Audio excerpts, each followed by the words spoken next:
The moment my son took my house keys out of my hand, I knew this wasn't about my memory. It was about control. He didn't raise his voice. He didn't need to. "Mom," Daniel said, steady and calm, like he was explaining something simple to a child. "You forgot again. You left the stove on this morning." I hadn't. But I didn't argue. Because what terrified me wasn't the accusation. It was how easily everyone else believed him. We were standing in my living room. The same room I had paid for, designed, and protected for over 30 years. My daughter-in-law, Melissa, stood by the window with her arms folded, watching me with that careful expression, concern mixed with something colder. "Performance. That's not true," I said quietly. Not defensive. Not loud. Just enough to exist. Daniel exhaled like I had proven his point. "See? This is what I mean. You don't remember." And just like that, the story shifted. Not in my favor. In theirs. 2 days earlier, Melissa had started leaving notes around the house. Small things. "Don't forget your medication. Appointment at 3 p.m. I didn't need them, but I didn't throw them away either. I kept them. Because patterns matter. And something about this felt rehearsed. That morning, I had woken up early, like I always did. Made my tea. Checked my accounts. Reviewed the rental statements from the properties I still managed. Quietly, efficiently, without anyone's help. Nothing about me was failing. Except, apparently, the version of me they were showing the world. "Mom, we're worried," Daniel continued, softer now. "You've been different." Different. It's a dangerous word when it comes from your own child. Melissa stepped closer. "We just want to help you. That's all. Help." I looked at her hands. Perfect nails. New ring. One I hadn't seen before. Expensive. Careless. Funded by a life she never built. And suddenly, something inside me settled. Not fear. Clarity. Because I remembered something my late husband once told me, years before he passed. People don't try to take what you have, unless they believe you're about to lose it. I didn't forget the stove, but they wanted everyone to believe I did. Daniel reached for my keys again, already holding them like they belonged to him. "For now, it's safer if I keep these," he said. Safer? From what? From me? I let go. That was the moment everything changed. Not when he accused me. Not when Melissa watched in silence. But when I realized this wasn't confusion. It was a plan. A quiet one. Careful. Built over time. And I was the only one who could see it. Or at least, the only one who wasn't pretending not to. "Okay," I said. Just one word. And it surprised them. I saw it in Daniel's eyes. A flicker of relief. Of confirmation. Like something had just clicked into place. Like he had won. But he hadn't. Not even close. Because what he didn't know, what neither of them knew, was that I had already noticed the changes. The missing documents. The subtle questions about my accounts. The way Melissa had started asking about what happens if they thought they were moving carefully. But they were leaving footprints everywhere. And I had been watching. Listening. Remembering. So I did the one thing they would never expect from someone they believed was losing her mind. I stopped correcting them. I let the silence grow. I let the doubt settle. I let them believe the story they were creating. Because sometimes, the most powerful position isn't proving you're right. It's letting them think you're weak. Daniel smiled, just slightly. "We'll take care of everything, Mom. You don't have to worry anymore." That sentence should have comforted me. Instead, it confirmed everything. They weren't trying to help me. They were trying to replace me. And they thought I wouldn't notice. They thought I was slipping, forgetting, fading. So I nodded. Slowly, carefully, like someone who wasn't entirely sure of anything. "All right," I said. And that was the moment I made my decision. I would let them believe I was losing my mind. Just long enough to protect everything I had spent my life building. Because they weren't watching me closely enough to realize one simple truth. I hadn't forgotten a single thing. Not the accounts. Not the properties. Not the signatures required to move any of it. And definitely not who I could trust. They thought this was the beginning of my decline. But they were wrong. This was the beginning of their mistake. I didn't try to take my keys back. That would have been the obvious move. The expected reaction. And right now, expected was dangerous. Instead, I let Daniel walk out of my house with them. I stood in the same spot for a few seconds after the door closed, listening to the silence settle in. Then I moved. Not like someone confused. Not like someone lost. But carefully. Intentionally. I went straight to my desk. The top drawer looked untouched. But I noticed it immediately. The folder wasn't aligned the way I always kept it. Just slightly off. A detail most people would miss. I didn't touch it yet. Instead, I opened my laptop. Everything looked normal. Email inbox, calendar, documents. But when I tried to log into one of my secondary accounts, the one I used for property income tracking, the password failed. I paused, typed it again. Failed. That wasn't a mistake. That was access. Someone had tried to change something, and they didn't think I would notice. I leaned back slowly, letting the realization settle in. This wasn't just about convincing people I was losing my mind. They were already moving into position, testing boundaries, shifting control one small step at a time. I opened my main email account and searched for keywords. Bank, authorization, access, nothing obvious, too clean, which meant they were being careful, or using another channel. I closed the laptop and finally reached for the folder in my drawer. Inside were copies of my property deeds, trust documents, and account summaries. Everything I had built over decades. Everything Daniel believed would eventually be his. Nothing was missing, but one page had been moved. A document from 3 months ago, an inquiry about updating beneficiary structures. I hadn't initiated that, but I remembered something else. Melissa, 2 weeks ago, she had asked a question that seemed harmless at the time. What happens if something happens to you suddenly? Is everything already organized? I had answered vaguely, because something about the way she asked didn't feel like concern. It felt like preparation. Now I understood why. I closed the folder and placed it back exactly the way I found it. Slightly misaligned. Let them believe I hadn't noticed, because noticing too early would ruin everything. That afternoon, Daniel called. Hey Mom, just checking in. Did you take your medication? His tone was light, casual, but there was something underneath it. Monitoring. I think so, I replied. A small pause on the other end. Then a soft exhale. Relief. Okay, good. I'll come by later, just to make sure everything's all right. Of course he would. They weren't going to leave things to chance anymore. All right, I said. No resistance. No suspicion. Just compliance. When I hung up, I walked to the kitchen. The stove was clean, cold, and used. Exactly the way I had left it that morning. I ran my hand across the surface slowly. This was their evidence. Something that never happened. Which meant one thing. They were willing to lie. Not exaggerate. Not misunderstand. Lie. And if they were willing to do that, then they were already further into this than I had hoped. I needed proof. Not assumptions. Not instincts. Something real. Something undeniable. So I did something I hadn't done in years. I opened the small lockbox hidden behind the books in my study. Inside was a voice recorder. Old. Simple. Reliable. I checked the battery. Still working. Good. Because from this point forward, I wasn't going to rely on memory. Mine or theirs. That evening, Daniel and Melissa arrived together. Too coordinated to be coincidence. Melissa walked in first, smiling. Hi. We brought dinner. Thought it'd be easier for you. Easier. Another word that meant something else. Daniel stepped in behind her, scanning the room quickly. Not like a guest. Like someone assessing. Everything okay today? He asked. I think so, I answered. Again, that pause. That quiet confirmation they were collecting. Melissa placed the food on the table, then glanced at Daniel. A look. Brief. Practiced. Then she turned back to me. You didn't go out, right? It's safer if you stay in for now. Safer. I nodded. I stayed. Another mark in their invisible checklist. Daniel pulled out a chair and sat down across from me. Mom, we've been talking and we think it might be time to make things a little more structured. There it was. The next step. Structured how? I asked, keeping my voice soft. He hesitated just long enough to seem careful. Just helping manage things. Bills, accounts, appointments. Until you're feeling more like yourself.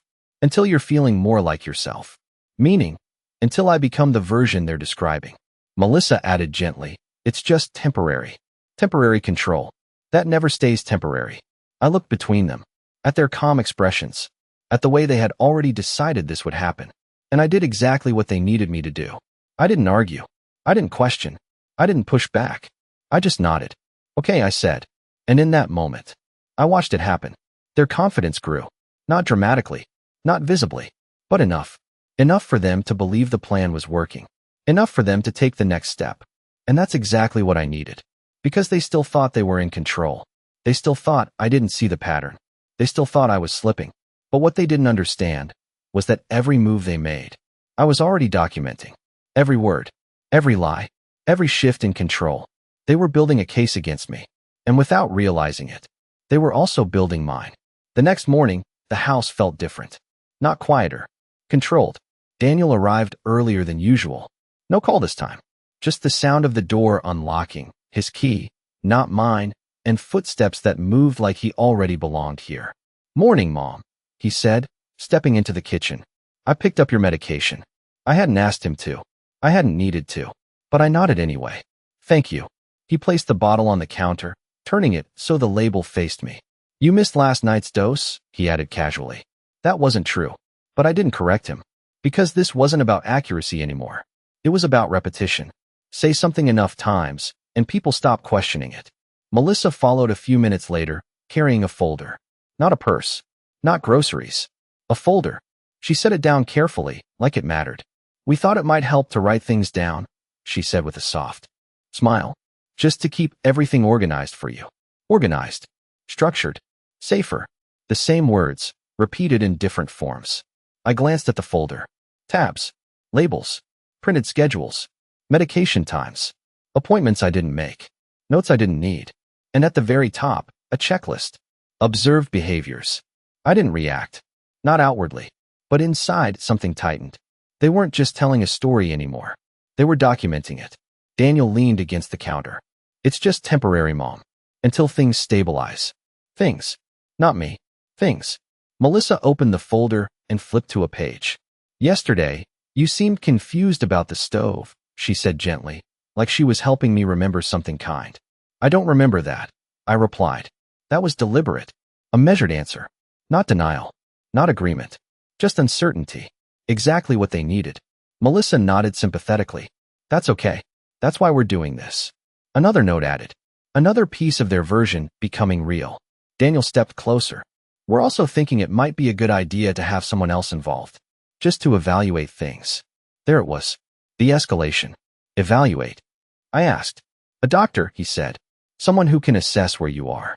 Cognitively. Where you are. Not who you are." Melissa added quickly. "It's just to help us understand how to support you better." Support. Always support. Never control. Never take over. I let a small pause sit between us. Just long enough. Then I nodded. "If you think that's best." And I watched it happen again. That quiet shift. That subtle confirmation. They were getting exactly what they wanted. Compliance. No resistance. No friction. And that made them bolder. Daniel smiled slightly. "Good. I'll set something up." He didn't ask. He informed. Because in his mind, the decision had already been made. That afternoon, they left together. Again. Too coordinated. Too consistent. I waited until their car pulled away before I moved. Then I walked straight to the study, closed the door, locked it, and reached for the recorder. I pressed play. Melissa's voice filled the room first. "If we don't start documenting this, no one's going to believe us." Then Daniel. "I know, but we have to do it carefully. If she realizes what we're doing." The recording cut there. Not complete, but enough. Enough to confirm what I already knew. This wasn't concern. It was strategy. I rewound it. Listened again. Slower this time. Every word mattered. Every pause. Every hesitation. Because this wasn't just about what they said. It was about what they assumed. They assumed I wouldn't understand. They assumed I wouldn't prepare. They assumed time was on their side. That evening, I made my first real move. Not obvious. Not dramatic. But necessary. I called my bank. Not the main line. The private number I had kept for years. The one connected to accounts Daniel didn't know existed. "Hello, this is Margaret Hayes," I said clearly. "I need to verify all recent access attempts on my accounts." There was a pause. Then recognition. "Of course, Ms. Hayes. Give me a moment." I waited. Calm. Steady. Not confused. Not uncertain. Exactly who I had always been. "Ma'am."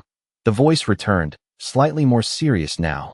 "We've had 2 recent inquiries requesting access authorization changes." 2. Were they approved? I asked. "No, ma'am. They were flagged and held for confirmation." "Good. Very good. Thank you," I said.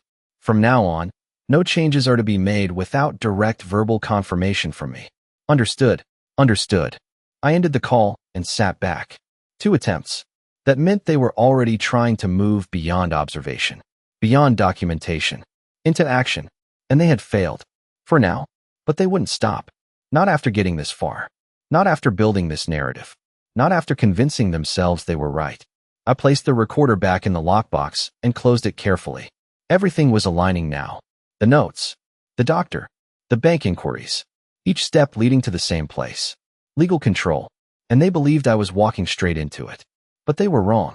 Because while they were building their case, I was building mine. Stronger, quieter, and far more dangerous. They thought they were preparing to take everything from me. But what they didn't realize was this. Every step they took was bringing them closer to losing it all. The appointment was set for Friday. Daniel told me over breakfast, like it was just another item on a list. 10 a.m. cognitive assessment. It's just routine, Mom. Routine. Nothing about this was routine. But I nodded. All right. No hesitation. No resistance. And again, I saw it. That quiet release in his shoulders. The certainty settling in. Like every time I agreed, it confirmed what he wanted to believe. That I was slipping. That I needed him. That everything I had built was slowly becoming his responsibility. His control. What he didn't understand was how long it had taken me to build it in the first place. That afternoon, after they left, I sat alone in the living room and let my eyes move across the house. The hardwood floors I chose myself. The windows I had insisted on widening, even when the contractor said it wasn't necessary. The walls that had seen decades of work, decisions, losses, and quiet victories. None of this had come easily, and none of it had ever belonged to Daniel. Not really. 32 years ago, when my husband passed, Daniel was still in college. We had debt. We had uncertainty. We had a house that could have been sold just to stay afloat. But I didn't sell. I worked. I learned things no one had ever taught me. Contracts, property law, rental management, negotiation. I made mistakes. Expensive ones. But I corrected them. Quietly. Carefully. Over time, one property became two. Two became four. Four became a structure that could support itself. And then, support others. Daniel never saw that part. He saw the result. The stability. The comfort. The ease. He didn't see the years I spent reviewing documents late at night. The meetings where I had to prove I belonged in rooms that weren't built for me. The decisions I made alone. He inherited the outcome. And somewhere along the way, he started believing he understood the system that created it. But he didn't.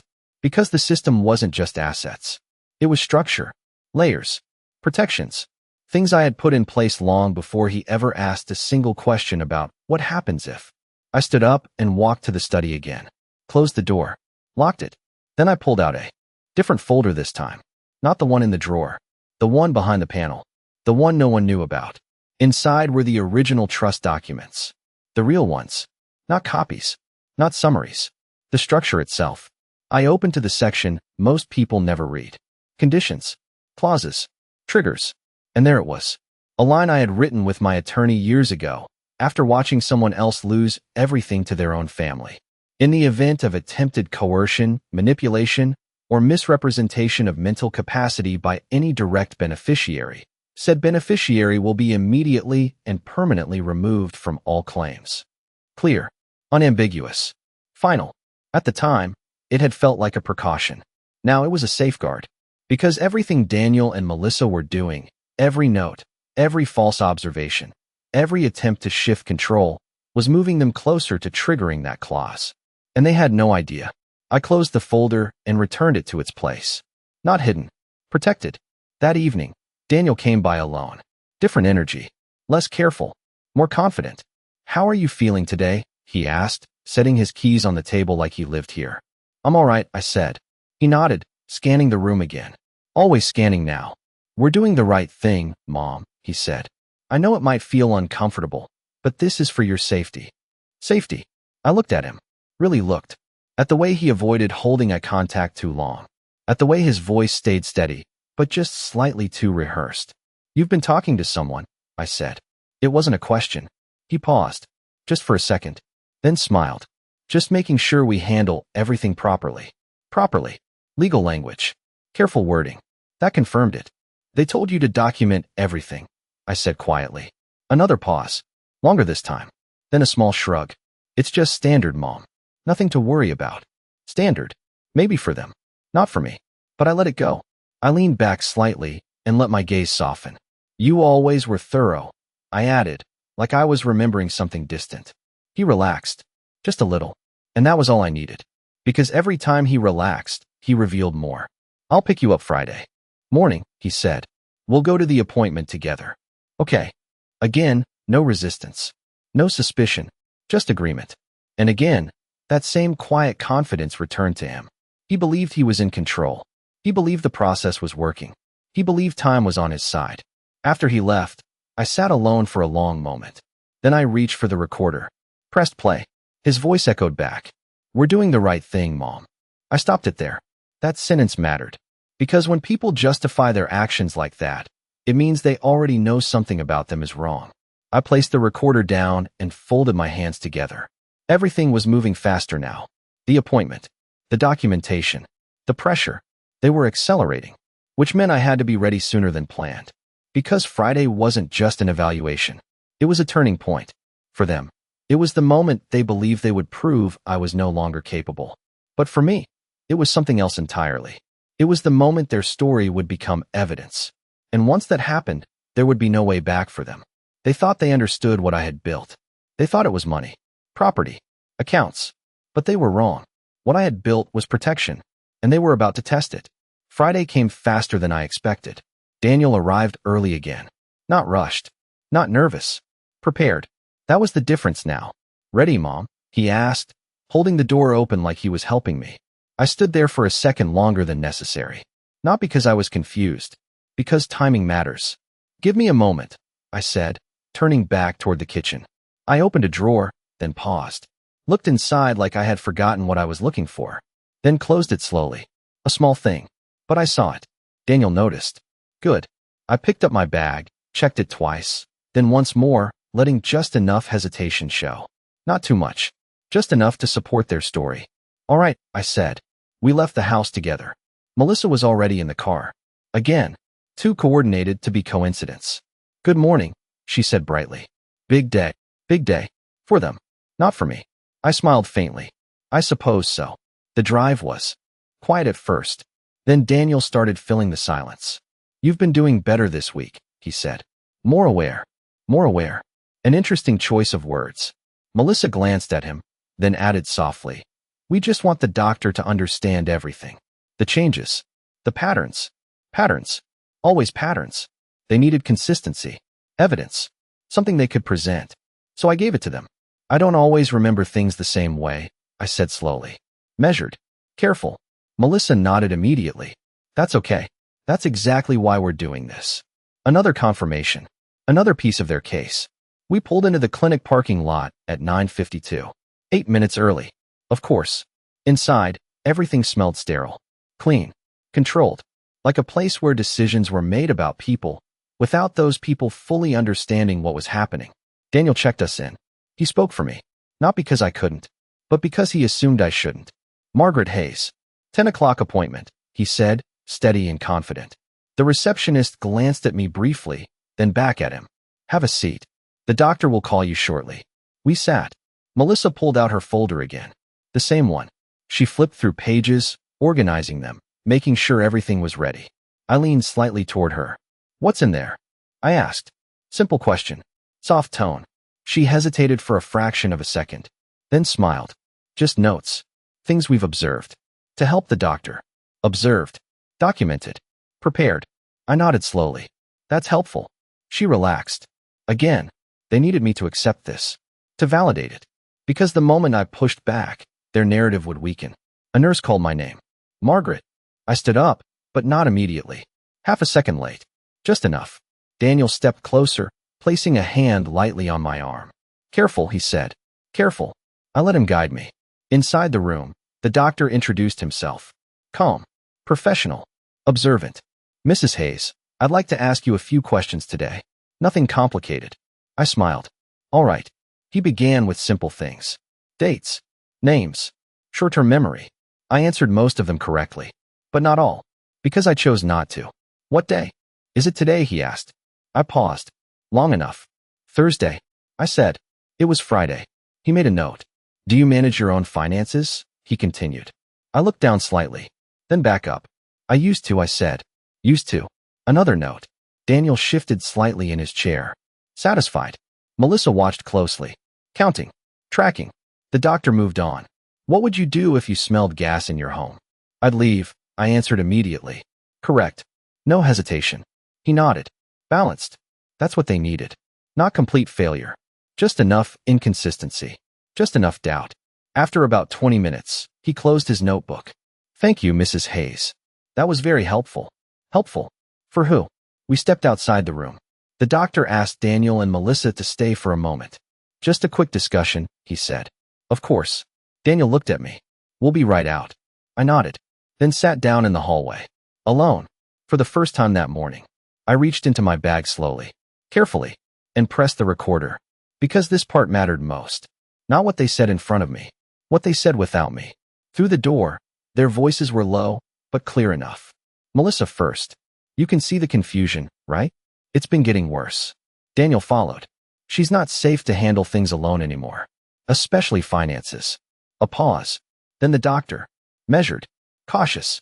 I do see some inconsistencies. But I'd need more evaluation before making any formal determination. Not enough. Not yet. Melissa again, softer now. We just want to do what's best for her. There it was again. That phrase. Always the same. Always justified. I stopped the recording and slipped it back into my bag. That was important. Because they were pushing. But they hadn't succeeded. Not fully. Not yet. A few minutes later, Daniel and Melissa stepped out. Their expressions were controlled. But I saw it. The slight tension. The lack of certainty. Good. Everything okay? I asked. Daniel nodded. Yeah. Just next steps. Next steps. That meant escalation. We walked out together. Back to the car. Back to the house. But something had shifted. Not in me. In them.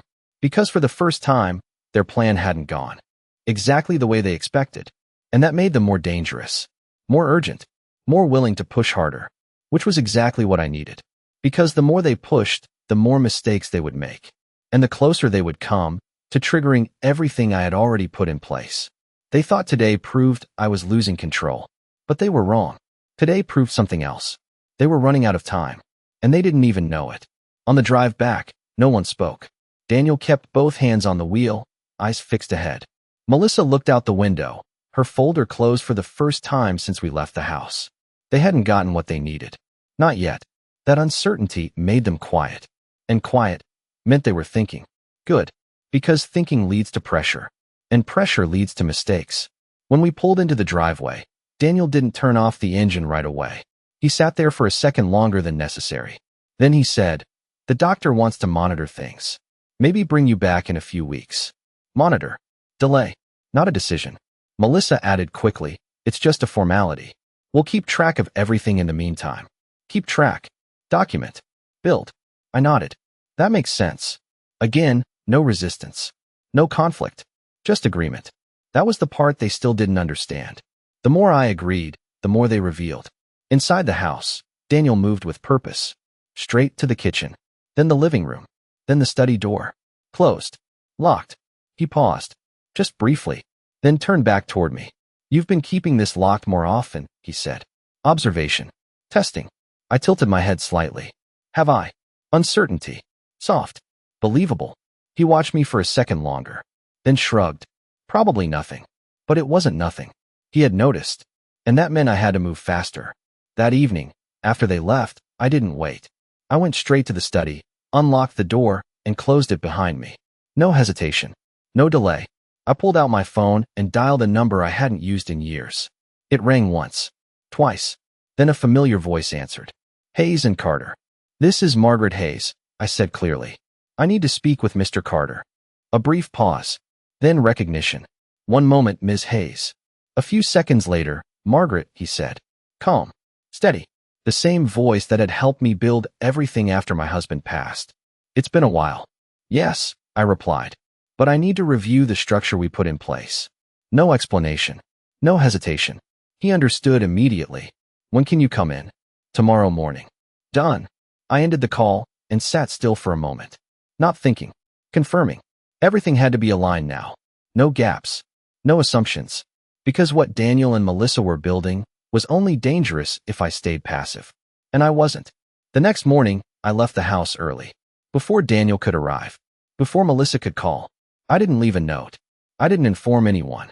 Because I didn't need permission to move inside my own life. The office hadn't changed. Same building. Same quiet lobby. Same sense of control. Mr. Carter greeted me personally. No hesitation in his eyes. No doubt. Just recognition. "Margaret," he said, shaking my hand.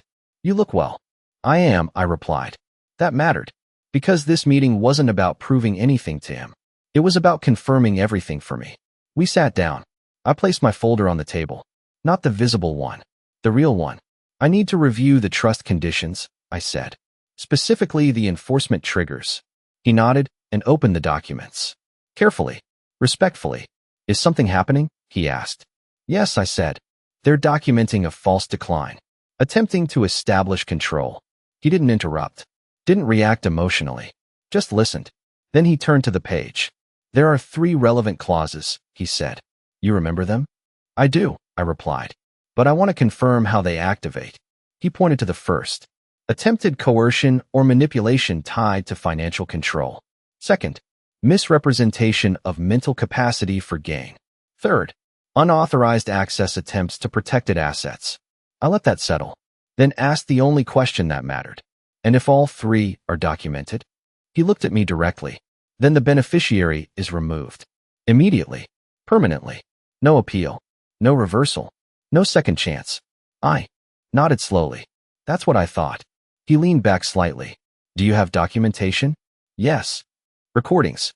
Notes. Bank flags. Everything they thought was invisible. Everything they thought I wouldn't understand." He closed the folder gently. "Then you're not the one at risk here," he said.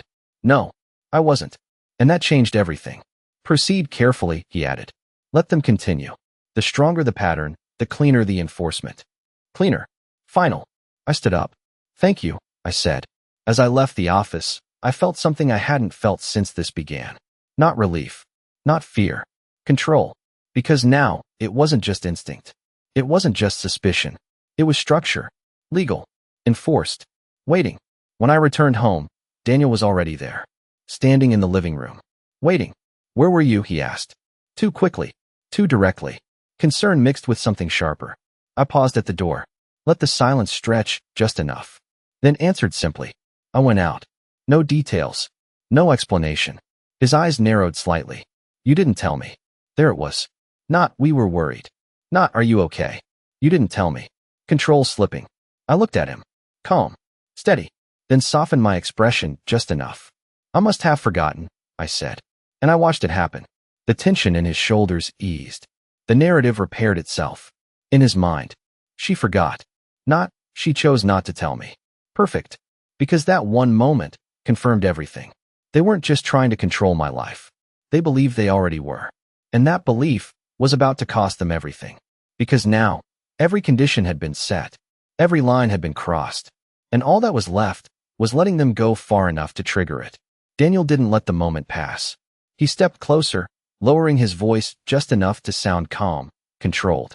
"Mom, we need to talk." Not, "Can we talk?" Not a question. A decision. Melissa walked in from the kitchen, already holding that same folder. The one with tabs. Notes. Observations. Only this time, it was thicker. Prepared.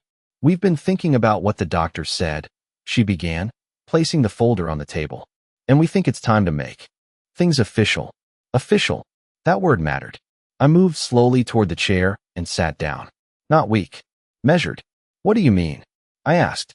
Daniel pulled out a set of papers. Not handwritten notes. Not observations. Legal documents. "I've spoken to someone," he said. "Just to make sure everything is handled properly." Of course he had. "You don't need to worry about anything," Melissa added quickly. "This just gives us the ability to help you manage things." Help. Always help. Never control. I looked down at the papers. Durable power of attorney. Exactly what I expected. Exactly what they needed.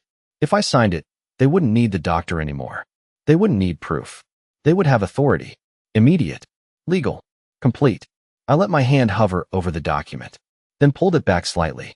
A small hesitation. Intentional. "I don't know," I said quietly. Daniel leaned forward. "Mom, this is just temporary.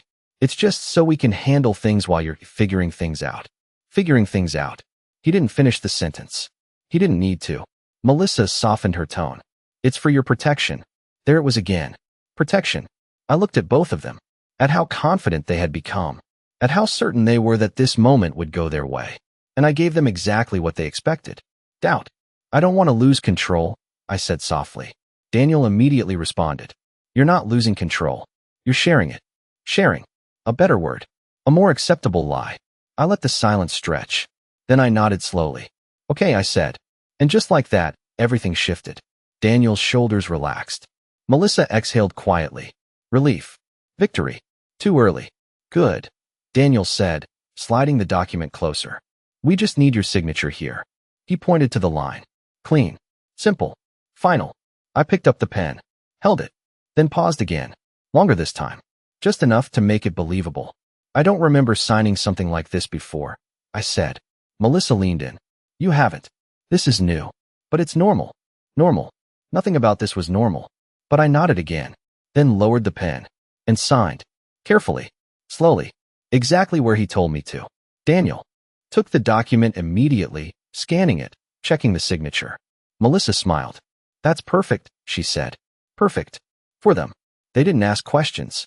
They didn't verify anything beyond the surface. Because they didn't think they needed to. They believed the moment had already been secured. But what they didn't know, what they didn't even consider, was that the paper I signed wasn't the one they thought it was. Because when Daniel stepped into the kitchen earlier, when Melissa left the folder on the table, they made one mistake. They left it unattended. And I had seen enough. The real document had been on top. The signature page underneath. Loose. Unsecured. Easy to separate. Easy to replace. What I signed was a copy. One that granted nothing. One that held no legal weight. One that looked identical, but meant nothing. And the real document? Still unsigned. Still untouched. Still useless without me. Daniel folded the papers carefully and placed them back into the folder. We'll take care of everything from here, he said. I smiled faintly. I'm glad. And I meant it. Because now, they believed they had control. They believed the hardest part was done, which meant the next step would come faster. More aggressive. Less careful. Exactly what I needed. That evening, after they left, I went back to the study. Closed the door. Locked it. Then opened my lockbox. I took out the recorder and pressed play. Their voices filled the room again. Melissa first. Once she signs, we don't need to wait for anything else. Daniel responded. Yeah. Then we can move everything properly. Move everything. Not manage. Not protect. Take. I stopped the recording. Placed it back. Then sat in silence for a moment. Everything had a line now. The false narrative. The documentation. The bank attempts. The power of attorney. Each step they took had moved them closer to something they didn't understand. Because they thought today was their victory. But it wasn't. Today was confirmation. Confirmation that they were willing to cross every line. Legal. Moral. Personal. And once that line was crossed, there was no going back. I leaned back slightly and closed my eyes for a second. Not tired. Not overwhelmed. Focused. Because from this point forward, there was no more guessing.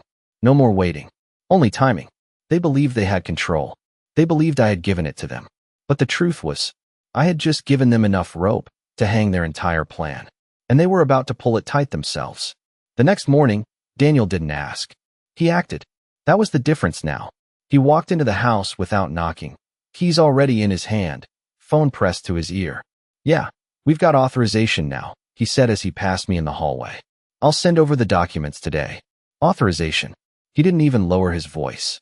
Didn't even consider that I might understand what he was saying. Because in his mind, I didn't. I stood there for a second, watching him move through the house like it had already changed hands. Melissa followed a few minutes later, carrying the same folder, but now it was organized differently. Cleaner. More final. She smiled when she saw me. Good morning. We're just going to handle a few things today. Nothing you need to worry about. Nothing I needed to worry about. That phrase again. Only this time, it wasn't soft. It was dismissive. I nodded. Of course. Daniel ended his call and walked straight to the dining table, opening his laptop. I'm going to consolidate some accounts, he said. Make everything easier to manage. Consolidate. Another word that meant something else. Transfer. Control. Access. He didn't ask for my login. He didn't ask for permission. Because he believed he already had it.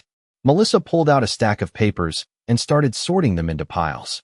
Bills, properties, investments, she said lightly. We'll get everything structured today. Structured. Final stage language. They had moved past planning into execution. I sat down across from them, quiet, observing, letting them move. Because this part mattered. This was where intent became action. And action leaves evidence. Daniel typed quickly, focused, confident, then paused. "Mom," he said without looking up, "what's the password to your secondary account?" There it was. Direct. I let a small delay sit between us, then answered softly, "I don't remember." Not defensive, not resistant, just uncertain. Melissa glanced at Daniel. He nodded slightly, like that response confirmed something. "Okay," he said.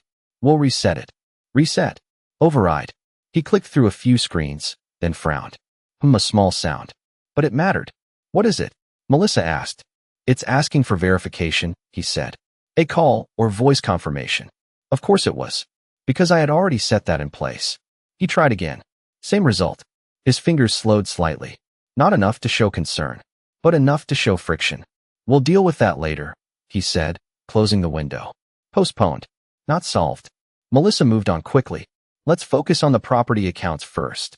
She handed him another document. A printed summary. One I recognized immediately. But not because I had given it to them. Because it was incomplete. Outdated. Missing layers. They didn't have the full picture. And they didn't even realize it. Daniel scanned the page. "This doesn't look right," he said. "There should be more here." There should be. But not for them. Maybe she forgot to include everything. Melissa replied quietly. Forgot. Always forgot. They filled every gap with the same explanation. And that was their weakness. They weren't looking deeper. They were simplifying. Assuming. I leaned slightly forward. "Is something missing?" I asked. Daniel looked at me briefly. "No, Mom. It's fine. We'll sort it out." Sort it out. Meaning, figure out what they didn't understand. Without realizing they weren't supposed to understand it at all. The afternoon stretched on like that. Attempt. Block. Assumption. Adjustment. They moved through accounts, documents, notes, each time hitting small resistance. Verification requirements. Missing authorizations. Incomplete data. Nothing dramatic. Nothing obvious. But enough to slow them down. Enough to frustrate them. I saw it in Daniel's jaw tightening. In the way Melissa flipped through pages faster now. Less controlled. More urgent. Because something didn't match. Something didn't align with what they expected. And that created doubt. Not about me. About their plan. By late afternoon, Daniel closed his laptop with more force than necessary. "We'll need to move faster," he said. Faster. Pressure increasing. Melissa nodded. "We should probably bring someone else in. Just to finalize things." Someone else. That meant escalation again. Legal. Formal. Dangerous. I kept my expression soft. Neutral. "Whatever you think is best," I said. And again, they relaxed. Because every time I agreed, they believed they were still in control. Daniel stood up and grabbed his keys. "I'll make a few calls tomorrow," he said. "We're close." Close. He believed that. He believed everything was almost his. That all the barriers were just temporary. That control was already shifting. But what he didn't see, what he couldn't see, was that every failed attempt, every blocked access, every missing piece, wasn't an accident. It was design. They weren't being slowed down. They were being contained, guided, pushed into specific actions. Actions that would complete the pattern. Actions that would trigger everything waiting beneath the surface. That night, after they left, I returned to the study, closed the door, locked it, then opened the lockbox. I didn't need to listen to the recordings again. I already knew what they contained. Instead, I reached for something else. A single document. The activation notice. Prepared. And signed. Waiting. Because now, everything was in place. The narrative. The documentation. The attempted control. The financial access. All three conditions, nearly complete. They thought today was progress. They thought they were moving closer to owning everything I had built. But they were wrong. Today wasn't their progress. It was their commitment. Their confirmation. Their final step before everything turned. And they didn't even realize how close they were to losing it all. By the next day, they stopped pretending this was temporary. Daniel didn't ease into it anymore. He moved with urgency. "We're having people over this afternoon," he said as soon as he walked in. "Just to get a clearer picture. People. Not family. Not friends. People." Melissa followed right behind him, already setting things up. Chairs in the living room. Not casual. Arranged. Planned. "What kind of people?" I asked. Daniel didn't look at me when he answered. A specialist. And someone from legal. Just to observe. Observe. Document. Decide. Melissa added quickly. It's nothing to worry about. It's just to help everyone understand what's going on. Understand. No. They wanted agreement.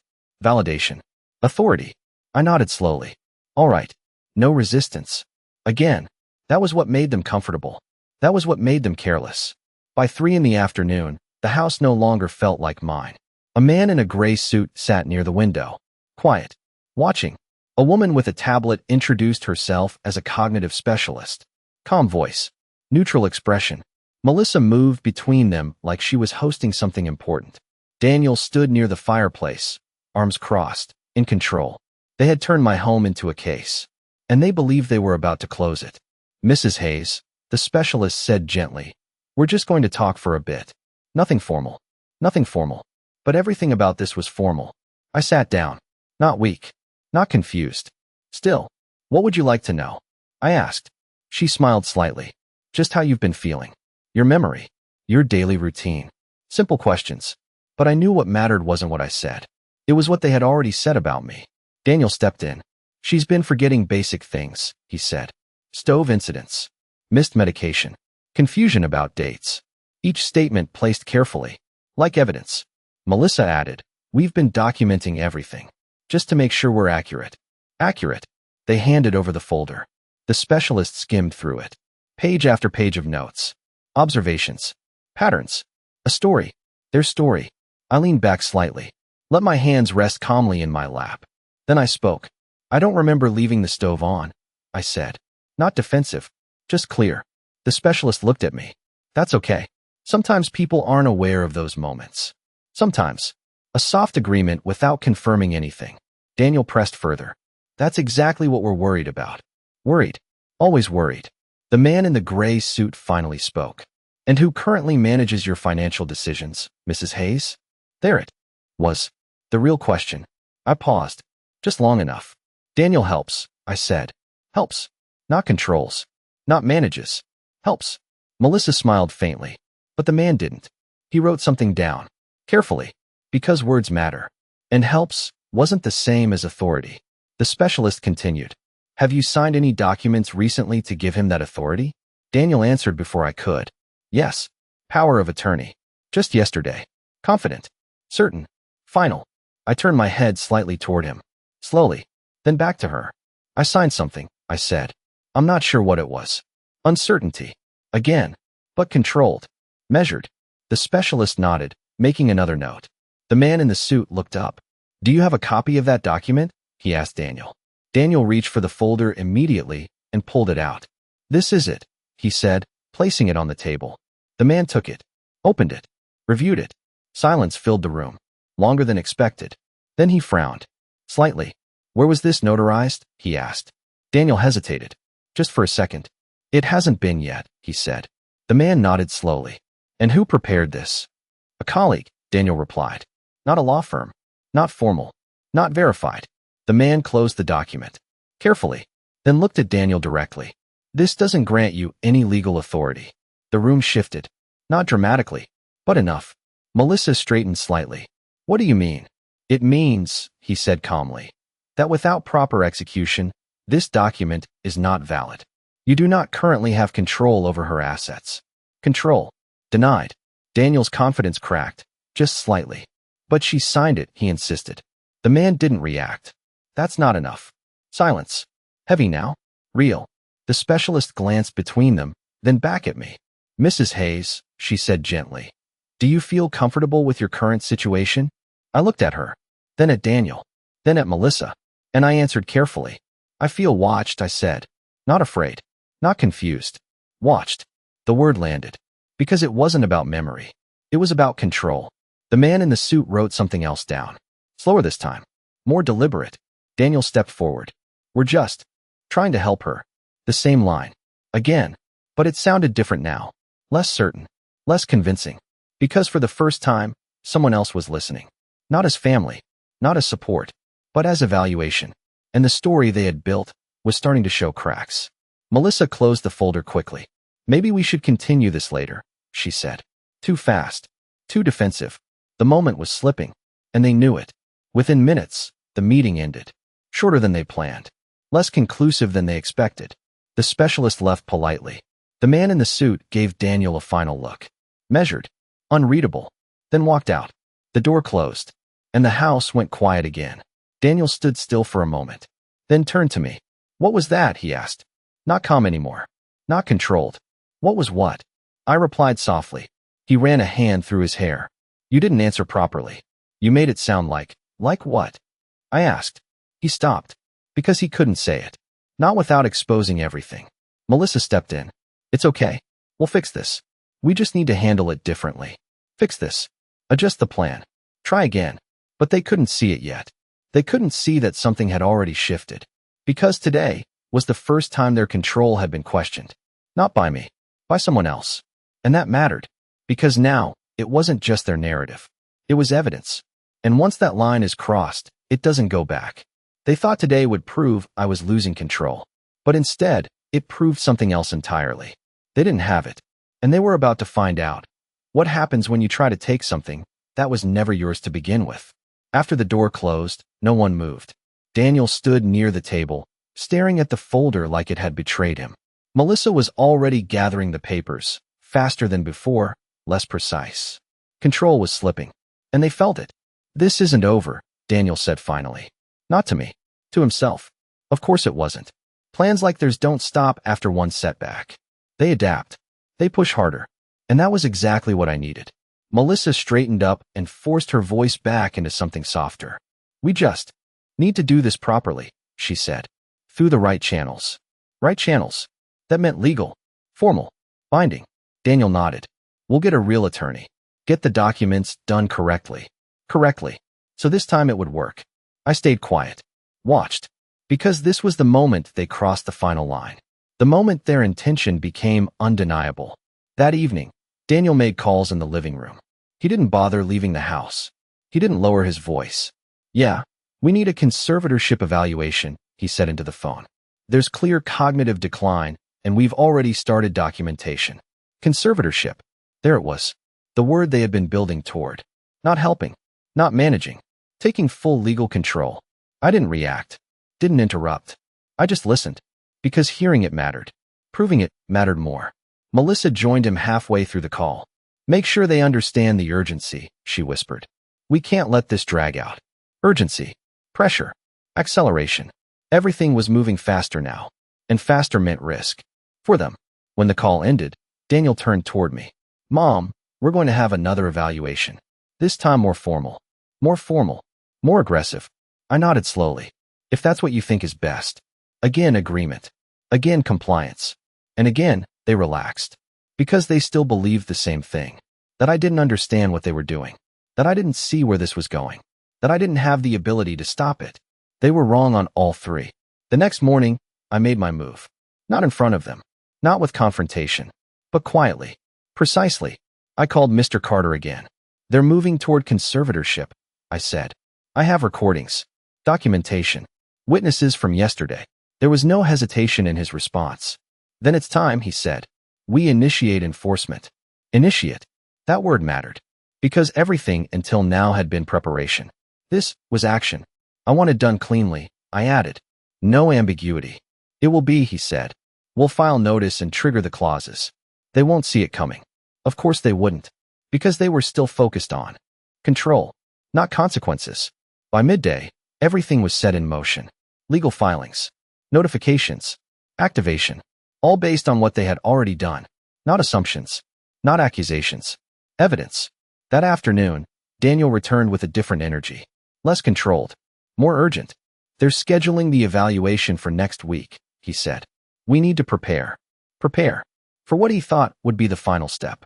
Melissa followed behind him, placing new documents on the table. We'll go through everything again. Make sure it's clear. Clear. Organized. Convincing. I sat down slowly. Looked at the papers. Then at them. And for the first time, I didn't respond immediately. I let the silence stretch. Long enough to feel different. Daniel noticed. Mom, he said. I looked up. Calm. Steady. Present. Do you remember what you told the man yesterday? I asked. He frowned slightly. What do you mean? You said you had control, I continued. That I gave it to you. Melissa shifted beside him. That's what the document was for, she said quickly. Was. Past tense. Assumption. I nodded slowly, then reached into my bag and placed something on the table. The recording device. Small. Simple. But undeniable. Daniel stared at it. Confused. What is that? He asked. I didn't answer. I just pressed play. His voice filled the room. Clear. Unfiltered. She's not safe to handle things alone anymore. Especially finances. Melissa's voice followed. Once she signs, we don't need to wait for anything else. Silence. Heavy. Real. Daniel's face changed. Not completely, but enough. What is this? He said, sharper now. I looked at him. Directly. For the first time in weeks. No hesitation. No uncertainty. Proof, I said. One word. And it shifted everything. Melissa stepped back slightly. You've been recording us? Her voice wasn't soft anymore. It was tight. Controlled panic. I didn't raise my voice. Didn't accuse. Didn't explain. You said you were documenting. I replied calmly. So was I. That landed. Because it mirrored everything they had done. Every note. Every observation. Every assumption. Only mine was accurate. Daniel tried to recover. Mom, this doesn't mean anything. We're trying to help you. The same line. Again. But it didn't hold anymore. Not after being heard like that. Not after being recorded. Not after being real. I reached for the device and stopped the playback. Then folded my hands. Everything you've done, I said quietly, is already in motion. He froze. What does that mean? It was the first time he asked a real question. Not controlling. Not directing. Uncertain. And that was the moment I knew. They felt it. The shift. The loss of control. I stood up slowly. Not weak. Not confused. Clear. Present. Exactly as I had always been. You wanted this to be official, I said. Then I looked at both of them. Calm. Final. It is now. And for the first time, they realized something was happening that they didn't understand. Something they couldn't control. Something that had already begun. They thought they were building a case against me. But they were wrong. They were building a case against themselves. And now, it was already too late to stop it. For a moment after I said it, no one spoke. The room felt smaller. Tighter. Like something had shifted in the air and hadn't settled yet. Daniel was the first to move. What do you mean it's already in motion? He asked, his voice lower now. Not calm. Not controlled. Controlled panic. Melissa didn't say anything. She was watching me closely, really watching for the first time. Not as someone fragile, but as someone they didn't understand anymore. I didn't rush to answer. Timing still mattered. Yesterday, I said calmly, you invited people into this house to evaluate me. Daniel opened his mouth to respond, but I didn't stop. You presented documentation, statements, patterns. You made claims about my mental state and your role in managing my life. Each word was clear, measured, impossible to misunderstand. That wasn't just a conversation, I continued. That was a formal representation. Melissa stepped forward. We were trying to help you. The same line. Again. But now it sounded thin. Because it had already been recorded. Already been heard. Already been questioned. I nodded slightly.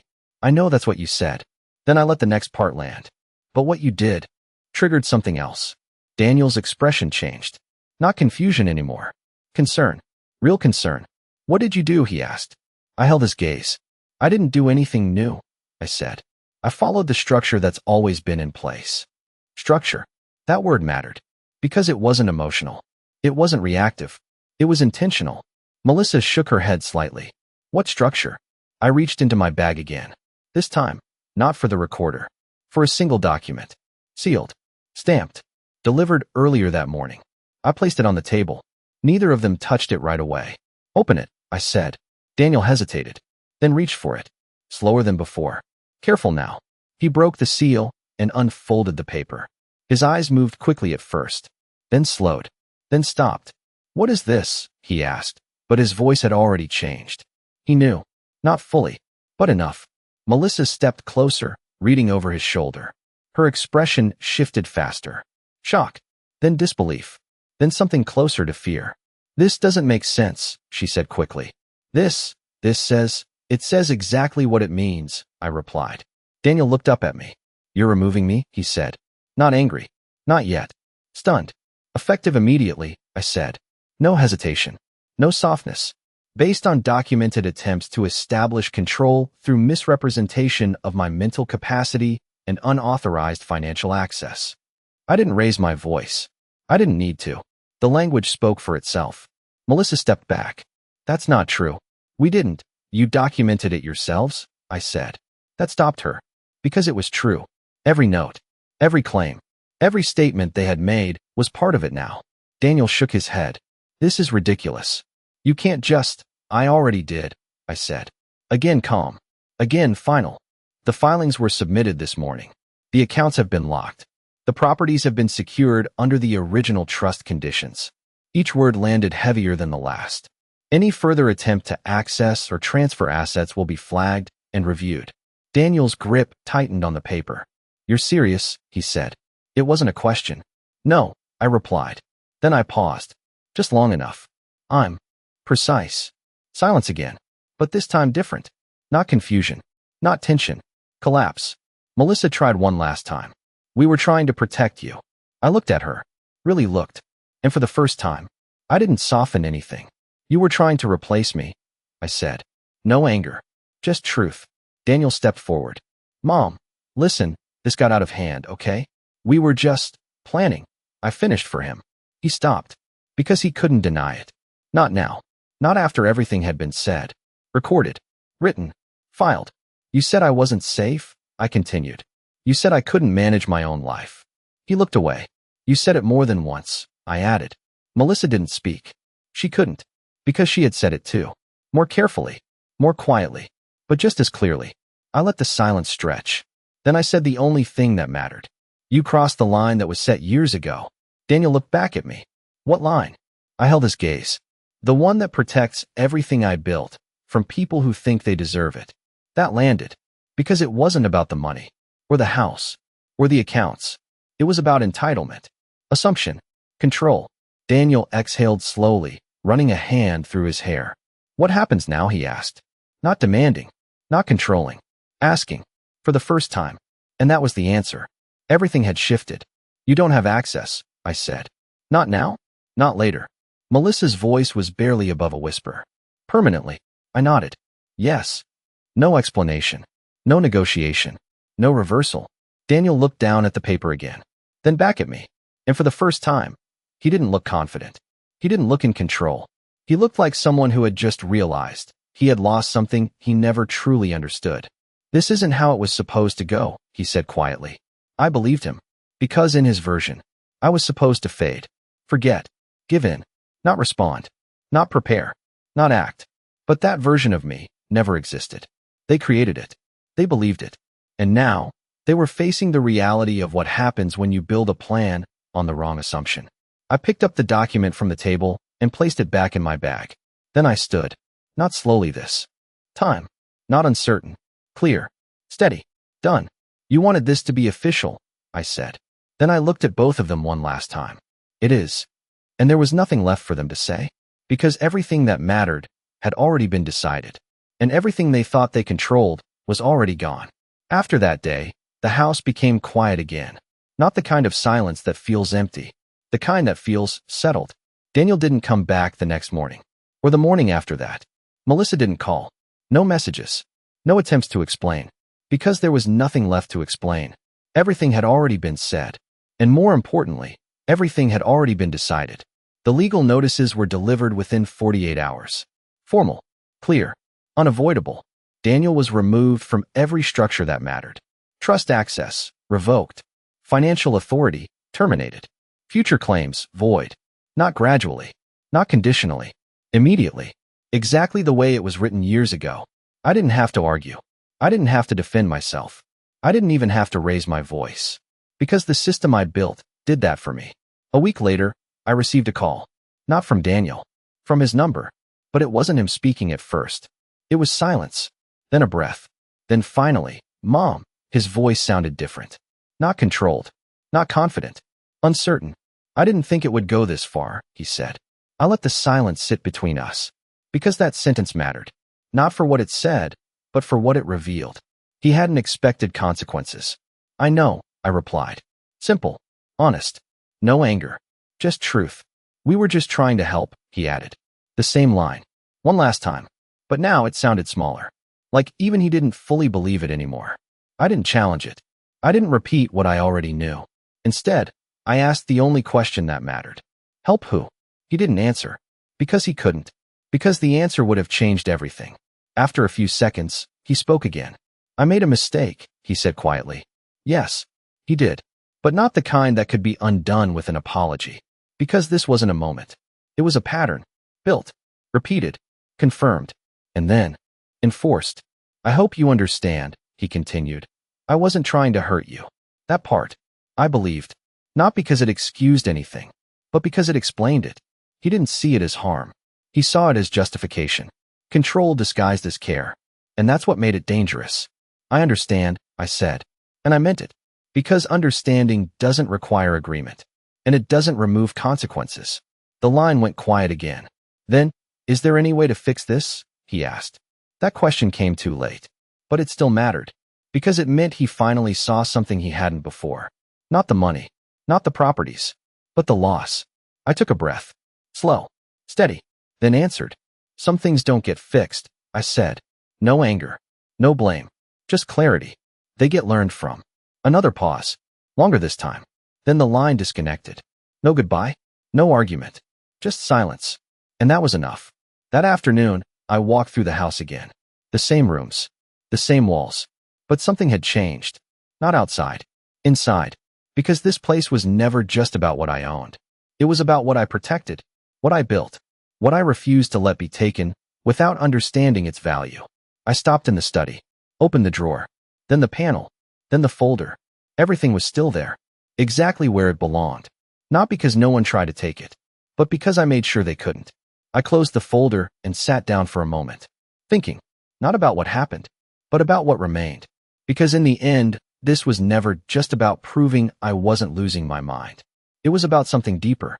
Something quieter. Something most people don't realize until it's tested. That the meaning of a life isn't defined by what others say about you. Not by what they assume. Not by what they try to take. It's defined by what you build, what you protect, and what you choose to leave behind. I stood up slowly, walked back into the living room. The same place where it all began. Where the keys were taken from my hand. Where the story first shifted. And I realized something then. They thought that moment was the beginning of my decline. But they were wrong. It was the moment. I became very clear. Clear about what mattered. Clear about what was at risk. Clear about who I could trust. And most importantly, clear about what I would never allow to be taken from me. They said I was losing my mind. But the truth was, I never lost control. Not of my life. Not of what I built. And not of the one thing they never truly understood. Myself.